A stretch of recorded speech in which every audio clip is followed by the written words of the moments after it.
आजोबा, मला माझ्या मनामध्ये एक प्रश्न आहे की तुमच्या पिढीमध्ये आणि आमच्या पिढीमध्ये काय फरक आहे आणि तुम्ही आम्हाला काय संदेश देणार आहे?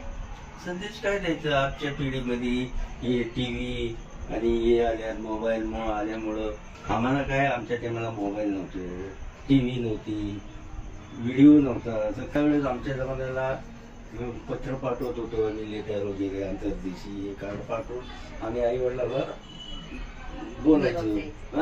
आणि सध्याच्या तुमच्या ह्याच्यामध्ये आता मोबाईल वगैरे आल्यामुळं लगेच 2 मिनिटातच तुम्ही आम्हाला फोन करू शकता आणि बोलू शकता. आणि काय माणुसकी बद्दल काय मत आहे तुमचा? माणुसकीच्या बद्दल आता सध्याच्या काळात आम्ही एकमेकाला चांगली मदत करत होतो. आम्ही त्यांचं आम्ही ऐकायचो, आमचं ते ऐकायचे, असं चालत होतं. मग आता तुम्ही काय करतात सध्याच्या ह्याच्यात? आपल्या मोबाईलमध्ये तुम्ही मग्न असतात की मोबाईल बघायचं, हे करायचं. आता सध्याच्या काळात आमच्याकडे काही तुम्ही लक्ष देत नाही.